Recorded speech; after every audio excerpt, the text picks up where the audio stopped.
Esto es Mundo Tech. Hoy preparamos un programa muy especial. Vamos a hablar un poco sobre este tema del padrón de telefonía celular en nuestro país, todos los detalles que tenemos con un especialista. También vamos a hablar un poco de impresión en las pequeñas y medianas empresas, seguridad y otros temas más. Esto es Mundo Tech.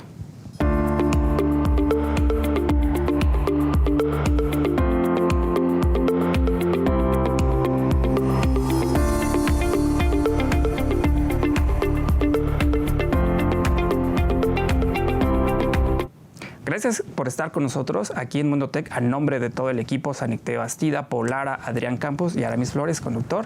Les agradecemos que estén un día más aquí en este programa de Mundo Tech. Y hoy vamos a hablar de un tema, Adrián, que es bastante interesante. Las últimas semanas ha estado pues muy candente, ahí tiene muchas aristas este tema. Sí. Hablar del padrón de telefonía celular, como bien sabemos, pues tiene bastantes temas por allí que hay que desarrollarlos. Y qué mejor tener aquí a un experto que conoce pues todo el teje y maneje del mundo de las telecomunicaciones. Tenemos aquí a Gonzalo Rojón, él es director de estudios de CIU. ¿Cómo estás, Gonzalo? Hola, Gonzalo. Aramis, ¿cómo estás, Adrián? Muchísimas gracias por la invitación y gusto saludarlos a todos. Oye, cuéntanos un poco. El programa pasado platicamos un poco con JJ Guadarrama sobre un overview de qué iba todo este tema del padrón, si era constitucional, si el IFETEL debería de ser un garante para poder tener acceso pues, a las telecomunicaciones o a una telefonía o a un número celular, y que esto pues, nos restringía. Ahora, contigo, Gonzalo, cuéntanos un poco desde el punto de vista también pues de la gente de a pie y también de las empresas, qué es lo que va a suceder, cuáles son los pasos a seguir. Por ahí estamos viendo una ola quizás de amparos que se van a seguir promoviendo. Hay temas tan importantes como, por ejemplo, quién va a pagar todo esto. Se hablaba de que, bueno, si se malgastaron 2,000 millones de pesos hace que te gusta hace algunos años, 7, 8 años, se ve, según algunas estimaciones, que se podría volver a gastar lo mismo. Exactamente, fíjate que lo mencionabas muy bien. Este tema tiene muchísimas aristas y precisamente el costo que representa para las personas y para las empresas es uno de ellos, ¿no? Y del cual se ha hablado poco. Lo podemos ver desde la oferta y la demanda, ¿no? A ver, desde el lado de la oferta hay que recordar que ahora las tarjetas SIMs o las líneas se adquieren en N cantidad de lugares, ¿no? Tú puedes ir a una tienda de conveniencia, a una tienda de abarrotes, a supermercados, a centros comerciales, y ahí sin ningún problema los puedes encontrar. Ahora, ¿quién va a pagar por todas estas recopilación de información biométrica? ¿No? ¿Se les va a dar a todos estos distribuidores una plataforma en la cual puedan recopilar esta información o no? ¿O solamente va a ser el operador quien lo va a hacer?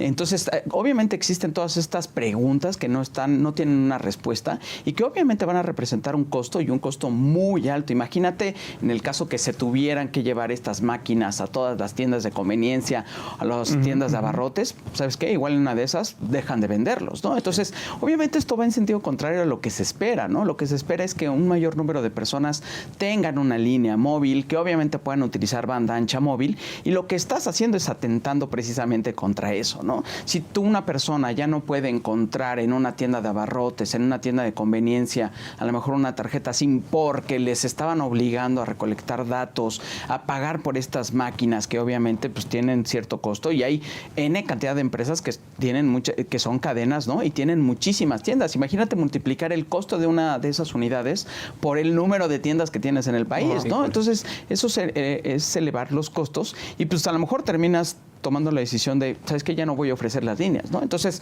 pues las personas que se van a perjudicar más, pues van a ser aquellas que se encuentren en lugares alejados, donde no pueden a lo mejor encontrar un centro de atención a clientes del operador o un distribuidor autorizado, y pues ya no vas a lo mejor poder comprar tarjetas en un tienda de conveniencia, en una tienda de abarrotes. Oye, Gonzalo, ¿no? Aquí tengo dos preguntas. Bueno, primero, ¿cuál es la ganancia o qué realmente es lo que ganarían las empresas, los carriers, de tener todos los datos biométricos? En teoría, pues ellos los van a recopilar, pero ¿qué ganarían de recopilarlos, aparte de dárselos al gobierno? ¿Qué ganancia tendrían? ¿Ellos? Segunda, ¿cuántas líneas se podrían llegar a afectar en decir, pues yo me quiero amparar y no quiero dar mis datos, o no te los voy a dar, prefiero quedarme sin internet? ¿Cuántas líneas más o menos se quedarían ahí sin la deriva?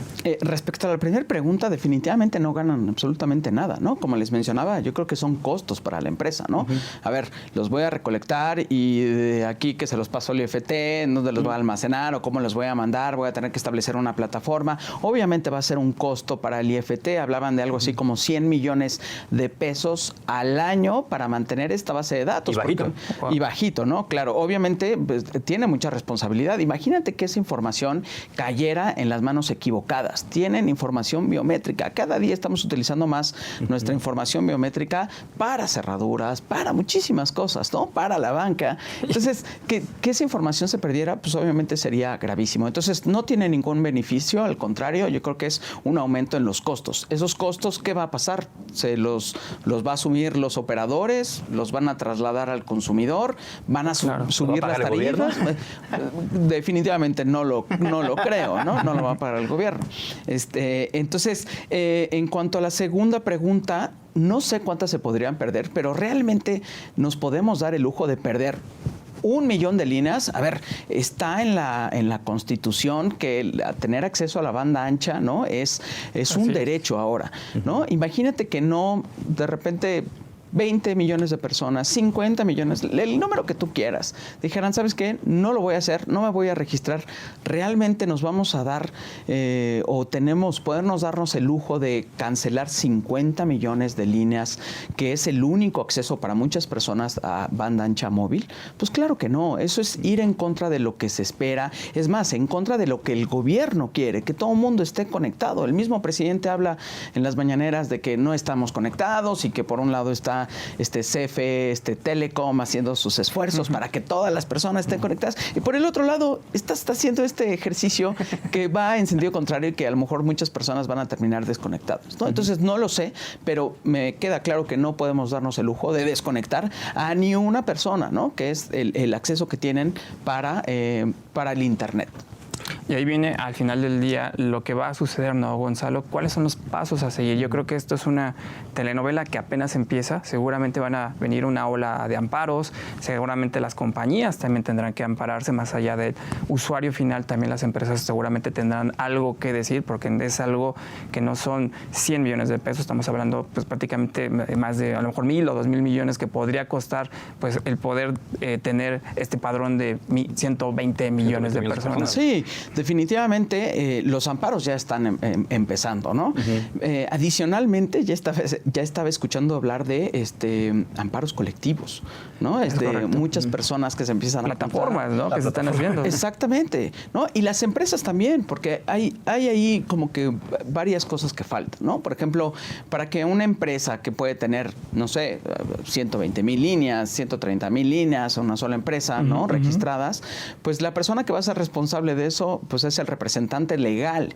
Imagínate nada más que una sola persona tenga que dar cuentas por 120,000 líneas. Tú realmente no sabes en qué momento uno de tus empleados podría hacer algo, ¿no? Y que podría ir a la cárcel el representante legal por la acción de una tercera persona de la cual, sinceramente, no tienes cierto control, ¿no? O sea, es tu empleado y se atiene a ciertas reglas de la empresa, pero si esa persona en algún momento de repente comete un ilícito, pues ya no está bajo tu control, ¿no? Entonces, también las empresas ya se van a empezar a amparar y pues bueno, a ver en qué acaba esto, ¿no? Yo creo que tras una serie de amparos, ya lo hemos visto en otras leyes que se están pues estableciendo en estos días, que de repente pues hay muchísimos amparos y las terminan suspendiendo porque son tantos el número de personas que se amparan, pues que definitivamente no procede, ¿no?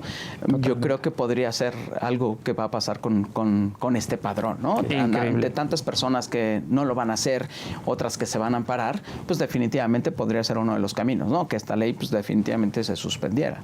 Muy bien, Gonzalo. Lamentablemente se nos termina el tiempo. Te agradecemos mucho la oportunidad, como siempre, de tus comentarios tan certeros. Y bueno, seguramente aquí los tendremos más y más tiempo, ¿no? Aquí son de la casa. Gracias por la invitación y cuando me inviten aquí estaré. Gracias, Gonzalo. Gusto saludarlos.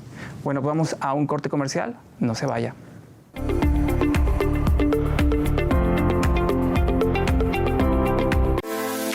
En la edición de abril de la revista Mundo Ejecutivo se encuentra el ranking de las 50 mejores empresas de ciberseguridad. Con el trabajo a distancia, los riesgos digitales para las empresas se han incrementado, por lo que los servicios de ciberseguridad resultan más relevantes que nunca. En la sección Mundo Político presentamos un análisis del nuevo corporativismo sindical y cómo marcará las elecciones nacionales. También ofrecemos a nuestros lectores un reportaje especial sobre la industria del entretenimiento, un mercado de 900 millones de personas con ansia de inversión. Además, en Mujer Ejecutiva, damos una perspectiva del empoderamiento económico de la mujer mediante la inclusión financiera.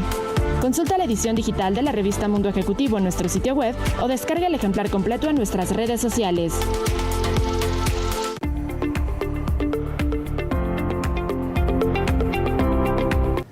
Y estamos de vuelta en Mundo Tech. Aramis, pues bueno, la pandemia nos trajo diferentes cambios en México, bueno, entre ellos el home office ya, como que es algo que ya se quedó para llegar aquí, ¿no? Obviamente los procesos para que las empresas puedan trabajar requieren mucha digitalización. Y para hablar un poco sobre lo que se requiere de digitalización e impresión para las pequeñas empresas, sobre todo, y para aquellos que están trabajando en casa, tenemos a Mónica González, gerente de marketing para soluciones de oficina de Canon Mexicana, y Armando Vadillo, que es el supervisor de trade marketing de Canon Mexicana. Buenas tardes, ¿cómo están? Hola, bien, muchas gracias por la invitación. De verdad, este espacio es muy importante para nosotros. Pues bueno, gracias. Antes que nada, pues, ¿qué es lo que estamos presentando? ¿Qué es lo que tenemos aquí? Bueno, como se darán cuenta, tenemos esta belleza. Esta belleza, pues un multifuncional, enfocado más que nada precisamente para las pequeñas y medianas empresas, para aquellos que están trabajando desde casa, por ejemplo, ¿no es así? Correcto, es un multifuncional que a mí me gusta llamarlo multiherramienta, porque es un equipo el cual, si bien va enfocado a todos aquellos negocios que desafortunadamente con la pandemia se tuvieron que mover, muchos negocios cerraron, sin embargo su actividad no se detuvo. Pero no es lo mismo estar en una oficina bien establecida, con equipos grandes o con equipos robustos, y llegas a tu casa y dices, no tengo todo lo que tenía en mi oficina, ¿ahora qué hago?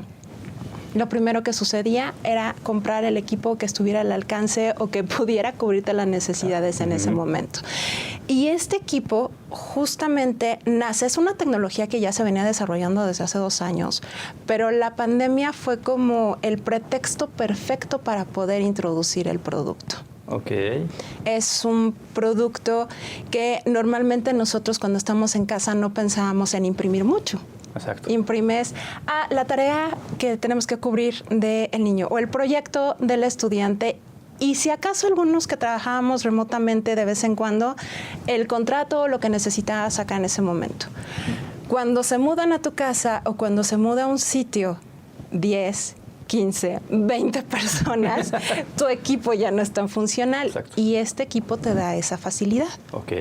Que eso es lo importante, ¿no, Mónica y Armando? Yo creo que el mundo cambió y nos dimos cuenta a raíz de la pandemia que necesitamos este tipo de tecnología en nuestro hogar o en nuestra pequeña empresa. El mundo ya cambió y vamos a estar un ratito más, porque estás de acuerdo que según las estadísticas, el tema híbrido entre home office y ir a la oficina, pues va a quedarse de aquí a lo que resta muchos años. Entonces, hay que estar bien preparado. Hablábamos a principios de año de justamente esas inversiones que deben de ser inteligentes en tu hogar o en tu oficina, los que deben de ser como relevantes. Y yo creo que esto es muy importante porque pues, no tiene mucho espacio, prácticamente tienen todo lo mejor de la tecnología, porque también es algo que también me encantaría que nos comentaran. Yo cuando escribía a lo mejor de multifuncionales hace 15 años, imagínate, hace 15 años, era totalmente distinto, era tecnología que no era ecológica, mucha energía que gastaba. Es decir, cuénteme un poco de este tema que traen en Canon y qué modelo es este que traen aquí. Ese es un muy buen punto que tocas. Este modelo, tenemos 2 series, cabe hacer un pequeño que este equipo se acaba de lanzar. Ustedes tienen la primicia a nivel medio. Este equipo, hay 2 modelos, GX6010, GX7010. Este es el GX7010. Básicamente diferencias, este tiene fax, es escaneo dúplex para los usuarios, y la ventaja o la forma en que fue construido este equipo, tienes toda la razón, el consumo de energía se vuelve algo, una parte ecológico y otra parte también para tu bolsillo. El hecho de que los equipos anteriormente jalaban bastante energía, lo veías en tu recibo de luz, y estos equipos consumen menos que un foco de 10 watts. Okay. Entonces tu nivel de consumo de energía es menos, es silencioso. Entonces si estás en una llamada telefónica, no escuchas el equipo estarse moviendo, que te mueve el escritorio.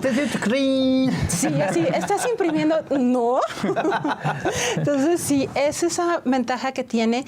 Y algo muy importante, los materiales con los que fue construido, es un equipo que tiene menos electrostática. Okay. Consumes menos energía, generas menos energía dentro del equipo, dentro de la maquinaria, y la electrostática lo que te permite es que no retenga tantas partículas o polvo. Estamos hablando que en una situación en la que estamos viviendo, el cuidado, la higiene se convierte en algo muy importante para el usuario. Oye, y decías ahorita los costos, ¿no? Que no tiene que ser tan oneroso para la gente, porque obviamente pues lo vas a tener en casa, pequeñas y medianas empresas que están trabajando, y viéndola aquí de frente, pues aquí podemos ver los cartuchos, ¿no? Estos cartuchos, los costos son más caros del cartucho? Porque hay veces que la gente prefiere comprar otra impresora que comprar los cartuchos porque salen más caros. Sí, es cierto. Dices, oye, mejor bájame un poco el costo del cartucho. Y sí, ese es un tema interesante. El cartucho como tal es mucho más barato si lo equiparamos al precio del multifuncional. Para darles una referencia, estos equipos imprimen en modo económico. Modo económico, lo que también conocemos como modo draft, 9,000 páginas en blanco y negro y 21,000 páginas en color. Wow. Si lo trasladamos a costo por página es 0.13 centavos, por ejemplo. Si lo trasladamos al costo de la botellita, estamos hablando que la reposición de tus consumibles, si lo llevas a full, hablando de 1,000 impresiones mensuales, tu cambio va a ser realmente 2 veces al año en color. Entonces, eso equipara a que tu bolsillo no se ve tan dañado. No se ve tan dañado, y sobre todo aquellas empresas que tuvieron que modificar o aquellas empresas que están iniciando. Inclusive hay grandes corporativos que dejaron oficinas y tuvieron que migrarse a pequeñas sucursales. Y esas pequeñas sucursales requieren este tipo de interacción. Increíble. Y Armando, y la conectividad hoy que tenemos con este multifuncional, porque también es súper importante, es decir, antes vivíamos entre cables y todo un tema. Y hoy a veces queremos, digo, yo sé que no es un tema de, ya sabes, esos dictadores que le dices, imprímeme tal cosa, sé que todavía no estamos a ese nivel, pero la conectividad se ha trabajado mucho también en este tipo de tecnología. Es algo que comentas muy importante, Remis. Este equipo nos va a permitir tener conectividad tanto en red, con un cable RJ45, o conectividad Wi-Fi. Justamente ahorita, por ejemplo, podemos hacer una impresión desde un dispositivo móvil que automáticamente jale el documento. Lo podemos hacer a una distancia 5, 10, 15 metros y podemos programarlo también esto. La cable de red lo que nos va a permitir es que tenga una mejor... ¿Mandaste una impresión? Ahorita acabamos de mandar una impresión. No sé si vaya a salir por encima de la otra hoja. Es muy rápida, es una impresión muy rápida, en una calidad estándar. Estamos haciendo el draft de un documento. Y pues bueno, algo también importante es que podemos hacer un escaneo también vía inalámbrico. Esto es compatible con sistema iOS, con sistema Android. Podemos hacerlo desde una computadora, con Windows, con Mac. El ambiente de trabajo realmente es muy amplio y lo que nos permite tener un gran rendimiento. Algo importante tal vez es que no hemos comunicado es que parece que es un equipo láser, pero es de inyección de tinta y eso nos permite ampliar justamente las opciones de impresión de salida, como tal un papel fotográfico. ¿Qué significa esto? Podemos hacer señalización, podemos imprimir ciertos anuncios publicitarios o hasta un menú, lo que hace que este equipo sea para diferentes ambientes. Ahorita voy a mandar un escaneo vía digital para que vean vía inalámbrica, para que vean el funcionamiento de él. Resolución son 600 por 1200 dpi, es una calidad aceptable, y para la parte del escaneo 1200 por 1200 dpi. No, bueno, ¿qué más puedes pedir? Bueno, ya esperemos que salga. Pero ya finalmente, casi estamos por irnos. Solamente para concluir, ¿qué tanto podrían esperar los pequeños empresarios y las personas que quieren tener una impresora de calidad o multifuncional con este equipo? Rapidez, que es algo inminente para poder ser eficientes. Costos muy bajos. Estamos muy conscientes de que el costo tiene que ser muy acorde a lo que las empresas esperan tener recuperada su inversión. Diversificación de materiales desde los grosores. Son grosores de diferente tipo que imprime hasta un banner de 1 metro. Y yo creo que principalmente la conectividad. Es muy adaptable, muy flexible, no solo en casa, sino en diferentes corporativos, usuarios recientes. Es un equipo que a nosotros nos gusta mencionar, que es para todos, en todo momento y en todo lugar. Para eso fue hecho el equipo. Muchas gracias por su presencia aquí. Esto es Mundo Tech. Vamos a un corte y regresamos.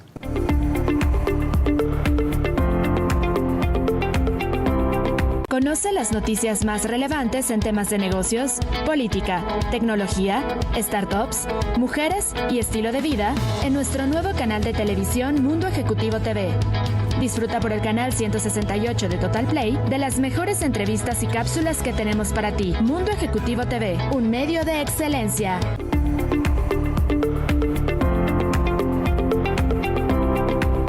Estamos de regreso aquí en Mundo Tech. Y Adrián, algo que es muy importante, la tecnología nos ha movido mucho pues, este año que llevamos, ¿no? Los hábitos en todas las áreas, en todos los sectores han cambiado, ¿no? Uno es importante es en el área de salud y sabemos que los doctores han ocupado de manera importante la tecnología porque se acerca pues, obviamente a su profesión y les ayuda, ¿no? En ese sentido tenemos a una especialista que nos va a hablar un poco de estos hábitos que tienen pues prácticamente los médicos obviamente en esta industria. Tenemos aquí a Heidi Padilla, ella es VP del Comité de Salud Digital de la Asociación de Internet MX. ¿Cómo estás, Heidi? Muy bien, muchas gracias por la invitación.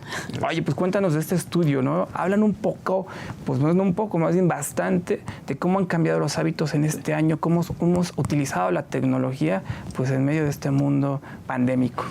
Sí, fíjate que este es un estudio inédito porque es la primera vez que juntamos o se reúnen 3 de las mayores grandes casas de manejo de base de datos de médicos.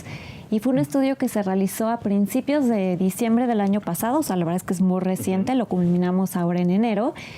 Y bueno, pues es un estudio que se hizo en línea para entender el hábito de las tendencias en línea de los médicos. Y encontramos que es importante mencionar que pues fue una muestra bastante representativa, casi 700 médicos a lo largo y ancho del país, en donde la mayoría fueron especialistas y encontramos que ya el 84% de los médicos están conectados todo el tiempo en línea, ¿no? Y algo que nos llamó muchísimo la atención es que el tema de la telemedicina, pues hace un par de años, la verdad es que menos del 1% de los médicos estaban haciendo telemedicina. Este año en este estudio, el 16% de los médicos a nivel nacional ya están haciendo telemedicina. Y esto es porque los pacientes también están evolucionando. Hablamos de ya del 83% de los pacientes ya llegan preparados, declaran estos médicos, con información de su padecimiento, inclusive hasta del medicamento. Entonces, pues habla de que los médicos están evolucionando y están haciendo búsquedas en línea, utilizan las redes sociales de manera continua, es la manera en la que más se actualizan hoy en día para poder informarse acerca de tratamientos y demás, ¿no? Entonces, la realidad es que nos ha llamado mucho la atención los resultados de este estudio, porque vemos, por ejemplo, que hablando de redes sociales, el 90% de los médicos utilizan WhatsApp para conectarse con sus pacientes y con sus, pues, en general con sus colegas, ¿no? Heidi, aquí la pregunta es obligada. Obviamente la telemedicina está permeando, pero más en grandes ciudades. ¿Pero qué tanto está llegando a comunidades en las precisamente casi no hay conectividad y donde los médicos pues rara vez están, pues tienen presentes en, por ejemplo, una ranchería, en un pueblo? ¿Ahí también están llegando? Hay un reto grande porque, por supuesto, esto va alineado con el tema del acceso a Internet. Y el reto más importante, más allá de la conectividad, porque vemos que la mayoría de los médicos se conectan desde sus hogares, casi más del 60% se conectan desde sus hogares. El reto más grande que ellos ven en temas sí, uno es la conectividad, pero el reto o la barrera más grande que ellos ven es el tema de del diagnóstico. Sí. O sea, como que el mismo paciente dice, yo quiero que mi médico me vea personalmente.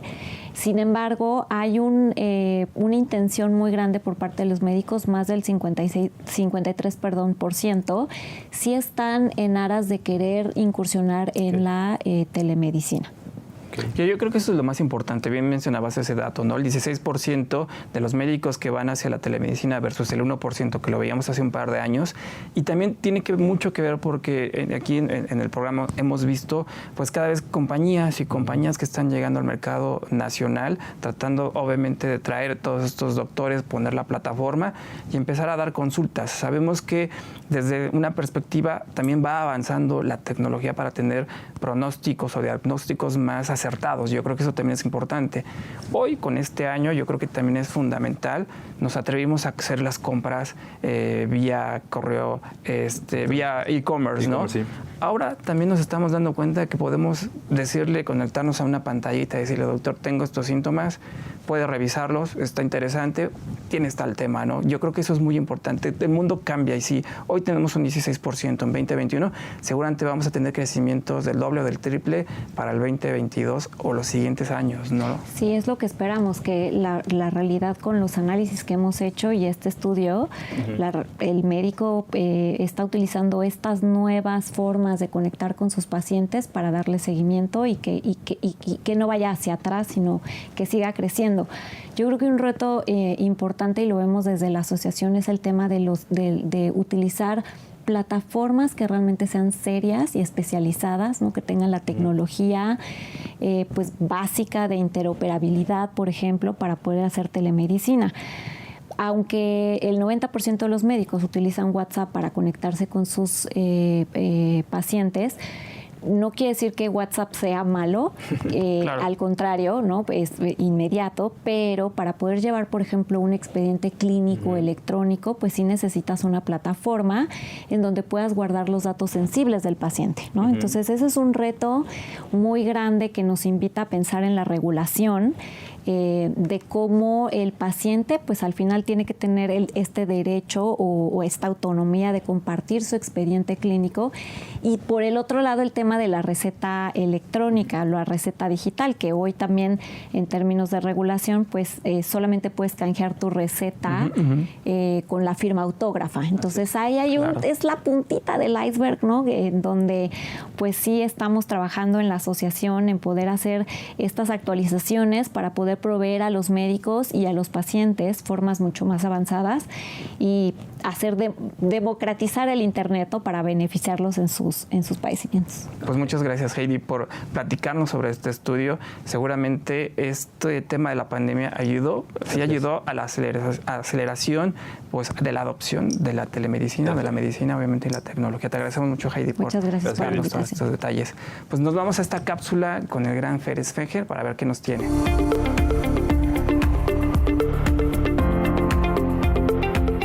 Una pregunta que me he hecho los últimos meses es si la tecnología podría acabar con los viajes de negocios. Un análisis reciente de The Wall Street Journal proyectó una caída perdurable de entre el 19 y el 36% en el número de viajes de negocios realizados, mientras que la consultora Oliver Wyman proyectó que los viajes de negocios se recuperarán más lento que los viajes de placer. Por otro lado, el CEO de la aerolínea Delta proyectó que los viajes de negocios regresarán al 70% de su nivel previo a la pandemia para el año 2023, pero el 30% restante podría tardar mucho más tiempo ahora que los viajes necesarios ya no son tan necesarios. No puedo negar que el contacto físico es importante y que la interacción no virtual nos gusta a la gran mayoría de los empresarios. Sin embargo, la verdadera pregunta no es si nos gusta o no, sino más bien, ¿qué es lo más redituable en términos de eficiencia, eficacia y desde luego de costos? Personalmente, antes de la pandemia, viajaba en avión por lo menos 2 veces a la semana y al día de hoy mis viajes se redujeron prácticamente por completo. ¿Seguimos operando? Sí, me gustaría volver a Los Aires, tal vez. Hoy, los que decíamos que las reuniones con clientes eran absolutamente necesarias, físicamente hemos empezado a cambiar nuestra opinión. Me parece que un sistema híbrido puede ser el adecuado. Viajo cuando sea realmente indispensable hacerlo, pero el resto lo manejo de forma virtual y a través de tecnología que nos ofrece una infinidad de soluciones. Las videoconferencias pueden reemplazar las juntas de trabajo que se realizan al interior de las compañías, de la misma forma que un tour virtual a través de herramientas colaborativas basadas en la nube tan sencillas como un FaceTime pueden solucionar el problema. Plataformas para la creación de manuales multimedia solucionarán desde luego y por su lado, de forma completamente segura, temas de capacitación a distancia y otros, los temas de supervisión. Vivimos en una era tecnológica en la que lejos de pelear con ella, debemos adoptarla por el bien de nuestros negocios y desde luego de nuestras familias.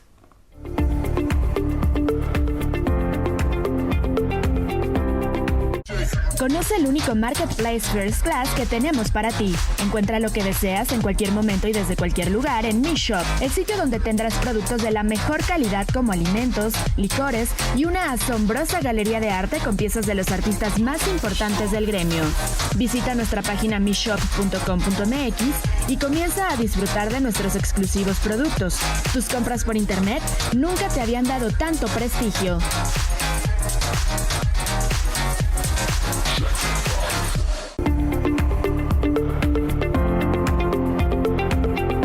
Estamos de vuelta en el mundo tech. Aramis, pues bueno, para nadie es un secreto que ya el mundo pues digital y real, pues ya no hay una brecha que tan lejana, y más cuando se refiere a experiencias de compra. Totalmente. Cuando vas a comprar algo, pues ya no sabes si es mejor comprarlo en línea o comprarlo... Tienes opciones, lo haces, ¿no? Puede ser digital, puede ser a la tienda, etcétera. La idea ahora es que ahora las empresas, en especial el retail, están volteando a ver este tipo de pues experiencias, ofrecer al usuario la mejor experiencia tanto de manera digital como de manera presencial. Porque pues a final de cuentas vas a tener una mejor experiencia de usuario. Y bueno, para hablar un poquito del tema tenemos aquí a Belén García, es directora asociada de estrategia en Frog. Belén, muy buenas tardes. Hola, mucho gusto, muchas gracias por la invitación. Okay, bueno, Belén, antes que nada, pues como decíamos en la introducción, ¿cuáles son las estrategias que ahora deben de empezar a manejar las empresas de manera tanto digital como presencial para pues generar una buena experiencia del usuario y decir, mira, ya soy de aquí me vuelvo fanático de esta tienda, voy a estar comprando, no sé, un ejemplo, pues, cualquier tienda china, japonesa, que tienes una experiencia tanto visual in situ como en la página? ¿Qué es lo que deben de hacer? Perfecto. Pues si me dejan darles primero un poquito del concepto para poder responder esa pregunta. Nosotros en Frog, que somos una consultora global de innovación y diseño que se enfoca en la innovación, bueno, trabajamos alrededor del mundo, tenemos 13 oficinas y en México abrimos el año pasado, ¿no? Y bueno, en esta interacción global que tenemos, trabajamos con muchísimos clientes, por lo cual aprendemos de muchas cosas, ¿no? Y en esta ocasión, bueno, todos esos aprendizajes los convertimos en artículos o en descargables de insights para compartir con la comunidad. En esta ocasión, a principio de año, compartimos un reporte de insights que se llama Reconstruyendo el Retail en el Mundo Post-COVID, y en este artículo lo que hablamos es de un concepto que se llama OEMO, ¿no?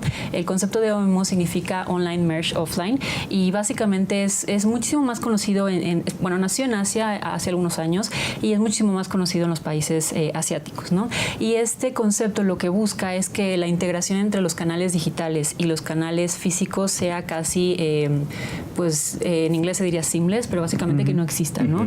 Entonces, lo que se busca es que estas experiencias del journey del cliente ya no sea como que, ok, empiezo mi journey digital y después termino en físico o termino en digital otra vez, etcétera, ¿no? Sino que se difuminen de cierta manera, ¿no?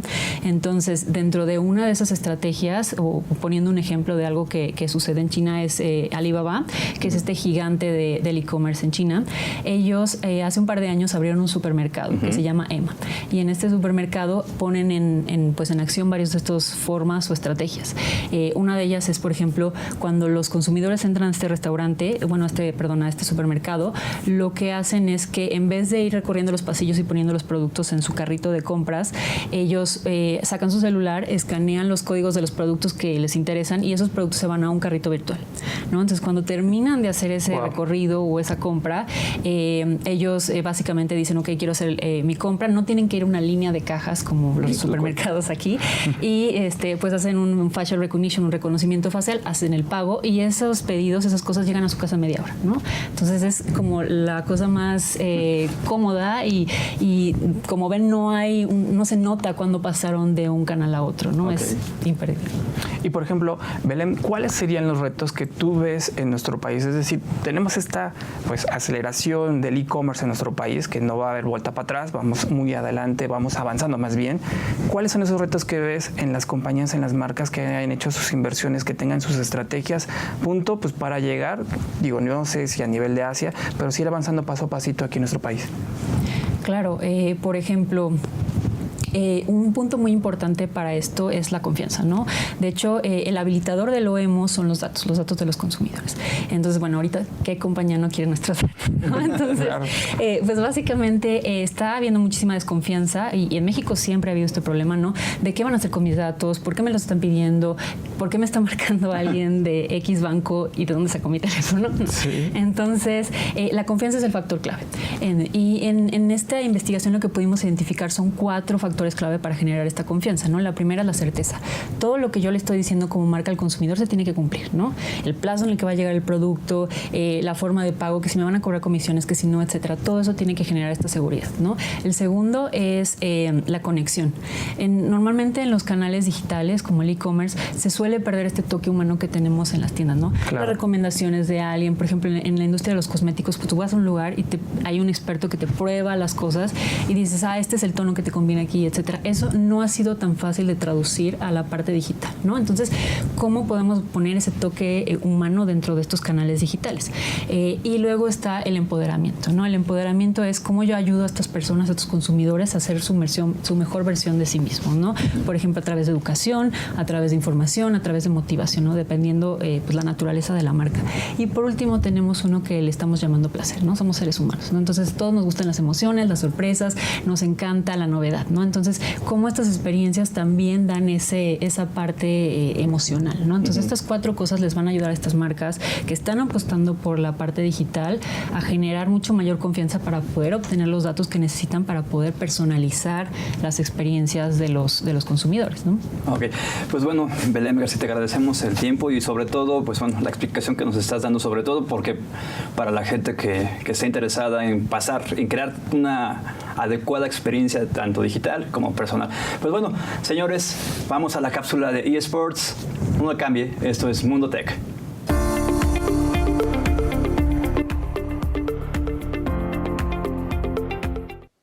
Amigos de Mundo Tech, muy buenas tardes. ¿Cuántas veces no hemos escuchado el discurso de que los videojuegos no hacen violentos a los niños? Pero una cosa es cierta, no todos los juegos son para niños y en eso los papás debemos de tener muchísimo cuidado. Al igual que las películas y hasta la música, los videojuegos cuentan con una clasificación que además en México se modificará a partir del próximo 27 de mayo.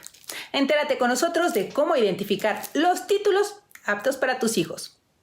Todos los videojuegos que están en el mercado cuentan con una clasificación especial que permite que los padres determinen si son indicados para la edad de sus hijos, a partir de los contenidos violentos, las referencias sexuales o la temática adulta que puedan contener. Creado por el Consejo Evaluador de Software de Entretenimiento, este listado alerta sobre la naturaleza de los contenidos mediante un pequeño recuadro blanco y la combinación de grandes letras que están en las portadas de los videojuegos. Estos son S, temprana infancia. El contenido es apropiado para niños de 3 años en adelante. No contiene material inapropiado. E, para todos. El contenido es apropiado para niños mayores de 6 años. Los videojuegos pueden contener pocas cantidades de violencia en caricaturas y personajes imaginarios. E10 más. El contenido es indicado para niños mayores de 10 años. Los contenidos pueden contener pocas cantidades de violencia y sugerir algunos temas adultos levemente. T, jóvenes. El contenido es para jóvenes mayores de 13 años. Los videojuegos ya contienen violencia, humor crudo, poca sangre, apuestas simuladas y un frecuente uso de palabras fuertes. M, maduros. El contenido solo puede ser visto por mayores de 17 años. Los títulos contienen violencia extrema, sangre, contenidos sexuales y palabras de grueso calibre. AO, solo para adultos. Videojuegos para mayores de 18 años. Estos juegos incluyen escenas prolongadas de violencia intensa, de contenidos sexuales gráficos y desnudez. En México, esta clasificación se modificará a partir del próximo 27 de mayo, siempre explicando las edades y el contenido en cada título. Al final del día, es tu responsabilidad como papá de elegir qué juegos quieres para tus hijos. Antes de comprar un juego, 1. Lee reseñas y críticas. 2. Para tener tu propia opinión sobre el proceso del juego, puedes ver algún gameplay en YouTube. 3. Compara cómo se clasifica el juego en diferentes países y lee las descripciones de los contenidos. Compra juegos con responsabilidad.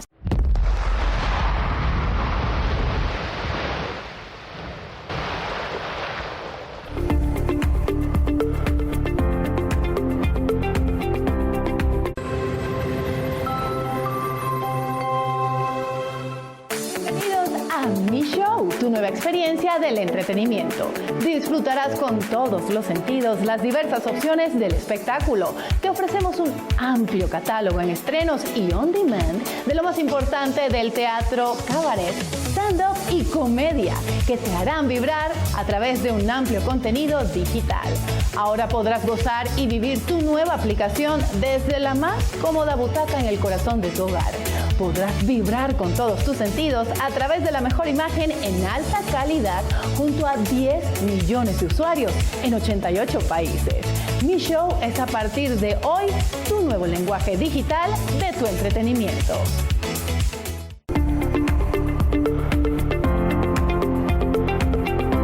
Estamos de regreso aquí en Mundo Tech y Adrián, hay un tema súper importante y lo habíamos hablado la semana pasada, el tema de la ciberseguridad, que es relevante, la transformación digital, el desarrollo de la pandemia y otros temas que son súper relevantes. Lo veíamos, sí, la semana pasada y había algún término que me encantó, ¿no? Un CISO as a service, es decir, cómo si tú eres una compañía chica, mediana o grande y a lo mejor no tienes la capacidad de tener un especialista que esté enfocado en temas de la seguridad, porque no tienes esos presupuestos, bueno, puedes contratar, ahora sí bajo servicio, en qué momento necesitas, puede hacerte la consultoría, el análisis, darle seguimiento y lo vas comprando o lo vas rentando, por decirlo de una manera muy tonta, pero para eso tenemos a un experto que nos va a hablar, que desarrolló una compañía aquí en nuestro país. Estamos hablando de Santiago Fuentes, él es el cofundador de Delta Protect. Y Santiago, cuéntanos cómo se te ocurrió todo este tema que yo creo que es fundamental e importantísimo en medio de la pandemia. Así es, bueno, antes que nada, Aramis, Adrián, muchas gracias por la invitación, los saludo con gusto y también a su audiencia. Y bien, como comentas, la figura del CISO se ha vuelto muy relevante de los últimos años para acá. El nombre completo es un Chief Information and Security Officer o Director de Ciberseguridad de Empresas.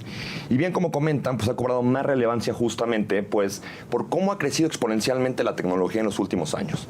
Y como bien mencionas, los CISOs son personas que, bueno, están altamente capacitadas y por ende hay mucha escasez en el mercado de estas personas que tienen tanta experiencia y al mismo tiempo pues pueden ser muy costosos. Entonces, pues justamente nosotros mediados finales del año pasado lanzamos esta solución que se conoce como CISO as a Service, el cual, Adrián, como bien comentas, pues no es rentar, pero pues prácticamente sí dar como toda esta cuestión de asesoría a empresas de tecnología que lo necesitan.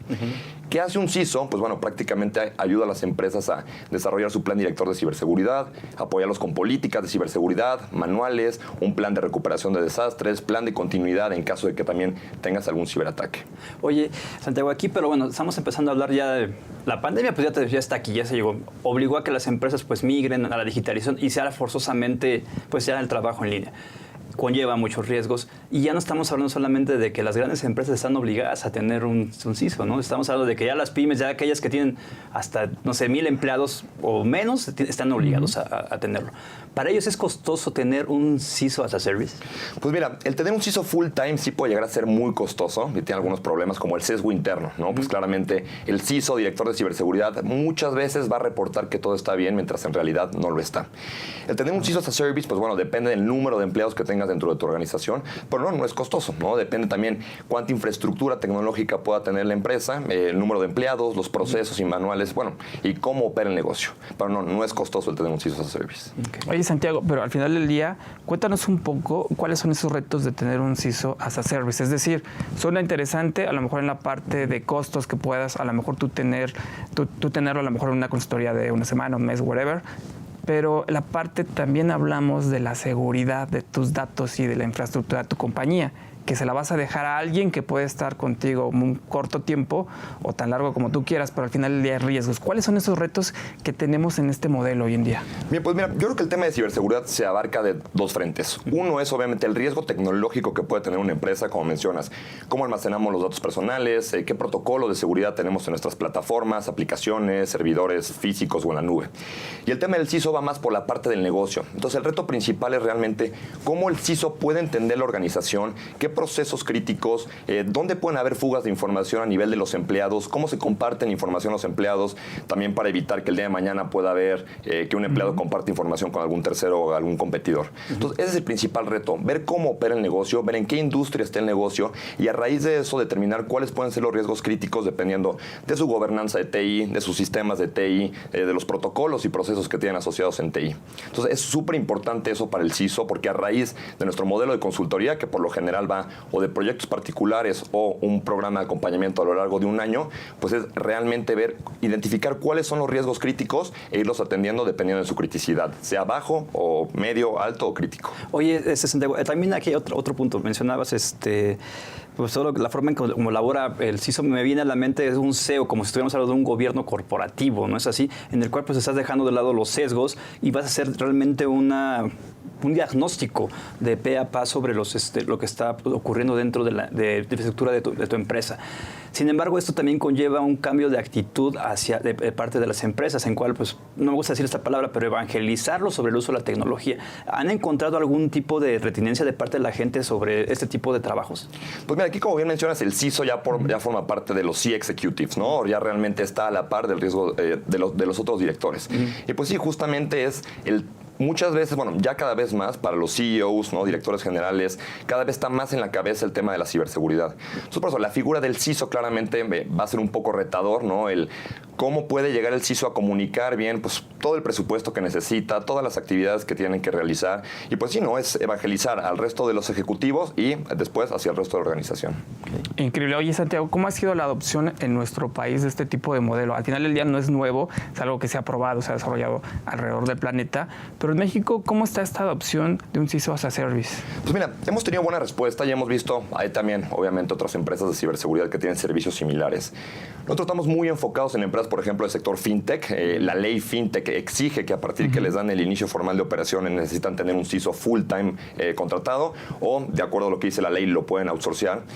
Y pues aquí yo creo que un poco va eso, ¿no? Hay pocos CISOs, ¿no? Yo creo que en México existe como este tier de los primeros CISOs que tienen más de 20, 25 años de experiencia en el mercado y ya viene como la segunda rama. Entonces, pues yo creo que un poquito es el entender, ¿no? Las organizaciones qué necesidades tienen y también pues un poco el CISO qué servicios les va a dar para que, como bien mencionamos, ¿no? Muchos directores de finanzas o de riesgos u operativos no tenían contemplado el tema del CISO. Entonces, a veces hay un problema de respuesta, ¿no? En cuanto a, oye, ¿qué viene a dictar el CISO? Y el CISO nos va a obligar a que tenemos que tener un VPN prendido, que no podemos conectar USBs a nuestra computadora o que tenemos que seguir ciertos procesos de negocio. Entonces, sí puede haber ahí un pequeño choque, pero el tener esta figura externa de CISO evita el sesgo interno. Entonces, de cierta forma, sí podemos identificar los puntos críticos que le hacen falta a la organización. Ok. Ya finalmente, por mi parte, la última pregunta. Mencionabas, pues, más enfocado mucho a fintech, pero también entonces estamos pues ya hablando de que tu empresa está muy enfocada a su servicio a las startups. Pues mira, nuestro primer componente sí son las startups, porque nosotros como startup de ciberseguridad entendemos la agilidad con la cual avanzan las empresas, sea una empresa de criptomonedas, de blockchain, una fintech, una crowdfunding, empresas de e-commerce, logística. Claro. Entendemos cómo va avanzando la tecnología. Okay. Sin embargo, por ejemplo, nuestro modelo de CISO as a Service también puede acompañar empresas que ya tienen un CISO full time. Entonces, de cierta forma, llegamos un poco a auditar lo que ellos están desarrollando y de cierta forma también acompañarlos, ¿no? También para pymes y también ya para empresas más robustas. Okay. Increíble, Santiago. Pues te agradecemos mucho la oportunidad que hayas estado con nosotros, que nos hables al final del día de este modelo que es súper importante y que en este momento de pandemia las compañías tienen que estar súper protegidas y no dejar de esto atrás porque no es un costo, es una inversión que se tiene que hacer sí o sí. Así es, ¿no? Correcto. Como dicen, el tema de la ciberseguridad es una cuestión, una inversión estratégica y proactiva. Y pues bueno, también para mí, Adrián, les agradezco mucho su tiempo y la invitación el día de hoy. Y pues un saludo a toda su audiencia. Agrego, tenemos dentro de nuestra plataforma o página de internet, deltaprotect.co, nosotros desarrollamos un algoritmo interno el cual cualquier empresa que quiera realizar un escaneo pasivo de su página de internet o plataforma web, ahí lo pueden hacer en un diagnóstico gratuito y les llega automáticamente su correo y funciona para empresas que todavía no han empezado a ver el tema de la ciberseguridad y es un gran paso para empezar a detectar qué riesgos críticos pueden tener. Okay, increíble, Santiago. Pues este fue el programa del día de hoy. Nos divertimos otra vez, como siempre, hablando de tecnología.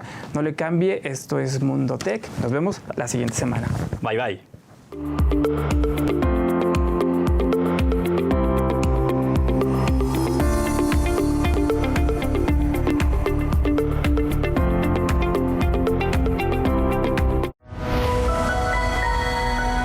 Mundo Ejecutivo presentó.